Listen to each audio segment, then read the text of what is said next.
नमस्ते सभी को। मैं दीपिका जैन।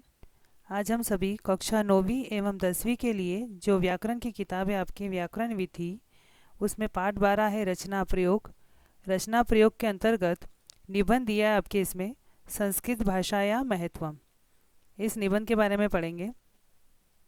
भारतवर्षे यानी भारतवर्ष में आदि कालादेव, आदि यानी पुराने समय, काल का मतलब समय, पुराने समय से, एव का अर्थ होता ही, पुराने समय से ही, भारतवर्ष में पुराने समय से ही मानवानाम व्यवहारे, मानवों के व्यवहार में, संस्कृत भाषा या संस्कृत भाषा का प्रयोगो भवति, प्रयोग होता, इसमें यानी था, होता था।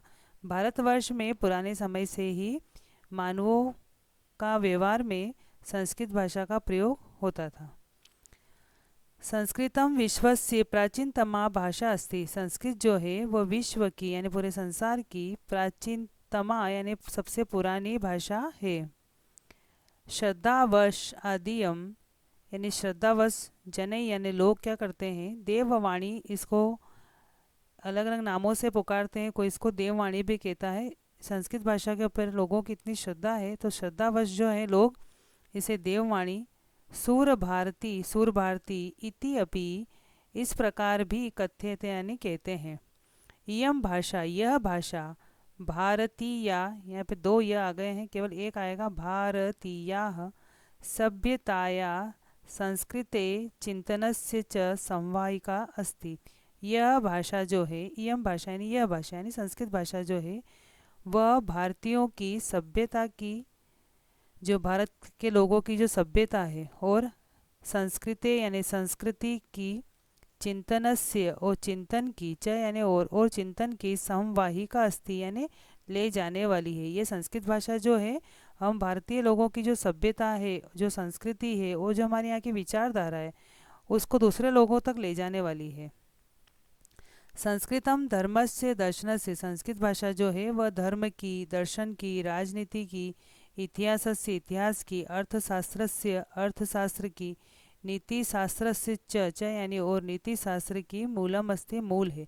संस्कृत भाषा जो है वो हमारे धर्म, दर्शन, राजनीति, इतिहास, अर्थशास्त्र और जो नीति शास्त्र है उसका मूल है। यानी संस्कृत भाषा नहीं हो तो हमारे यहाँ धर्म भी नहीं होगा, हमारे दर्शन भी नहीं होंगे, राजनीतिक ज्ञान भी नहीं मिलेगा, इतिहास भी नहीं जान सकेंगे, अर्थशास्त्र का ज्ञान भी नहीं होगा और नीति शास्त्र का भी नहीं होगा। तो यह भाषा जो है इनकी मूल है।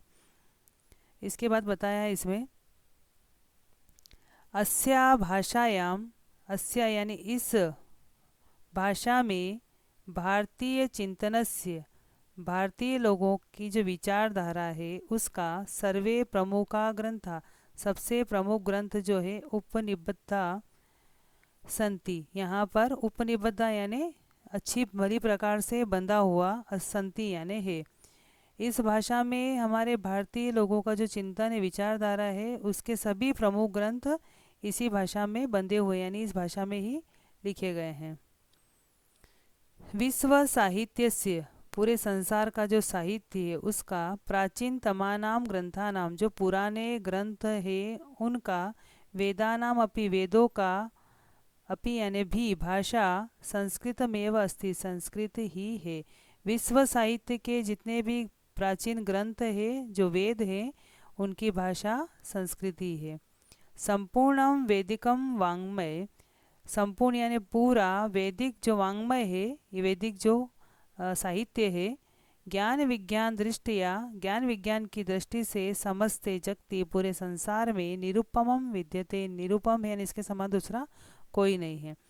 अस्याम भाषायाम, इस भाषा में संस्कृत भाषा में, दर्शन ग्रंथा, जो हमारे दर्शन ग्रंथ है, साहित्य ग्रंथास्तु, और साहित्य ग्रंथ, उपनिबद्ध अच्छी प्रकार से बंधे हुए, संति यानी है, एव यानी ही, सहैव यानी साथ में ही।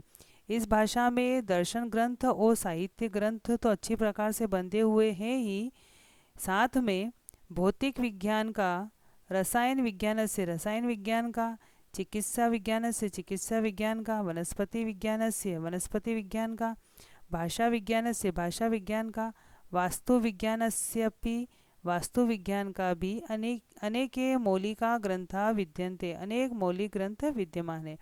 यानी इस ये जो पूरा पूरा वाङ्मय है, अपना पूरा संस्कृत साहित्य है, तो संपूर्ण वैदिक साहित्य जो है वह ज्ञान विज्ञान की दृष्टि से पूरे संसार में निरूपम है।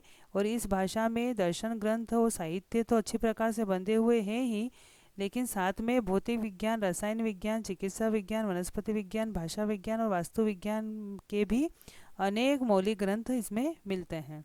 यानी आपको इन सब चीज़ों का अगर ज्ञान प्राप्त करना है तो संस्कृत भाषा में सारे ग्रंथ लिखे हुए हैं।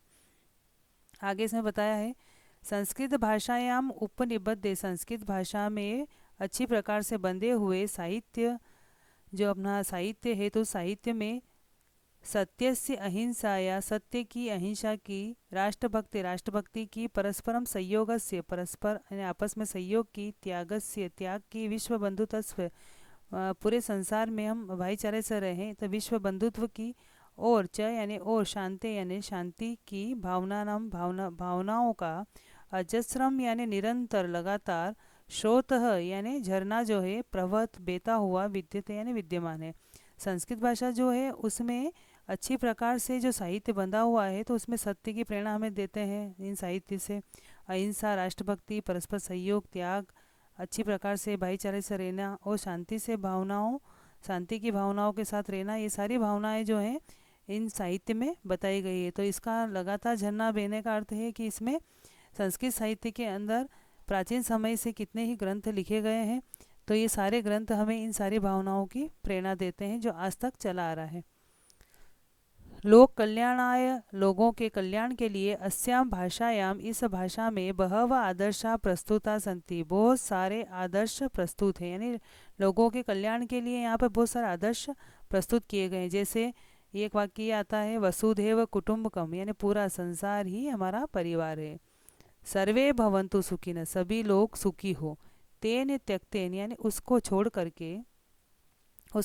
करके, भुजिता यानी ग्रहण करो, माँ गृथ कभी भी लालच मत करो, कस्यस्विद धनम, यह धन किसका है, इत्यादि आदि सूक्तियाँ जो है लिखी गई है कि इसमें कहा गया है कि संसार में जितनी भी भोग की वस्तुएं हैं, तो आपको जितनी ज़रूरत है उसका भोग करो, बाकी ज़्यादा लालच मत करो, क्योंकि धन हमेशा नहीं रहता है।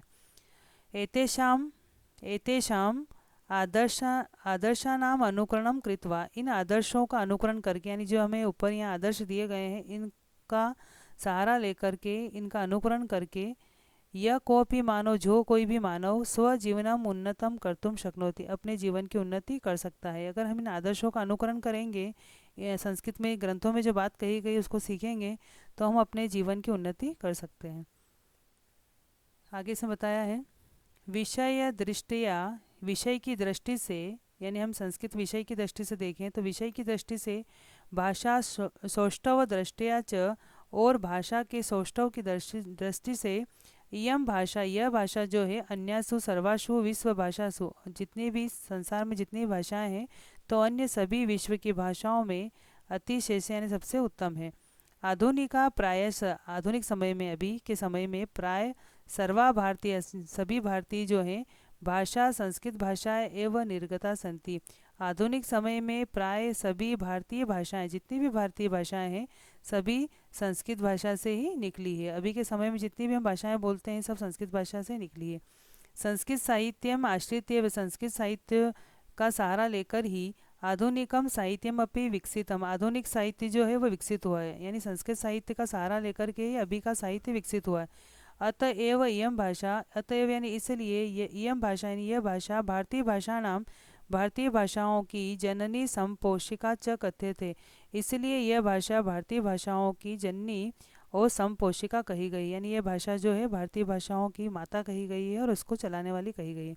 विश्व बंधुत्व भावना, विश्व बंधुत्व की भावना को पोषण करने के लिए, भारतीयम संस्कृतिम अवगंतुम, और भारतीयों की संस्कृति को जानने के लिए, राष्ट्रीयताया भावनाम वर्धितुम, राष्ट्रीयता की भावनाओं को बढ़ाने के लिए, भारतीय भाषाणाम विकासाय च, और भारतीय भाषाओं के विकास के लिए, संस्कृत भाषा या परम उपयोगिता विद्यते, संस्कृत भाषा की बहुत ज़्यादा परम यानी बहुत ज़्यादा उपयोगिता बताई गई है।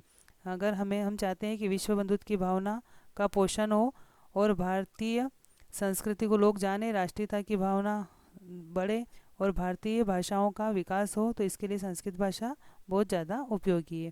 तो यहाँ पर आपके इस पाठ के अंदर संस्कृत भाषा का क्या महत्व है उसके बारे में ये निबंध दिया गया था। अब इसमें अच्छी प्रकार से वीडियो को देखें और इस संस्कृत भाषा या महत्व निबंध को याद करने की कोशिश करें। धन्यवाद।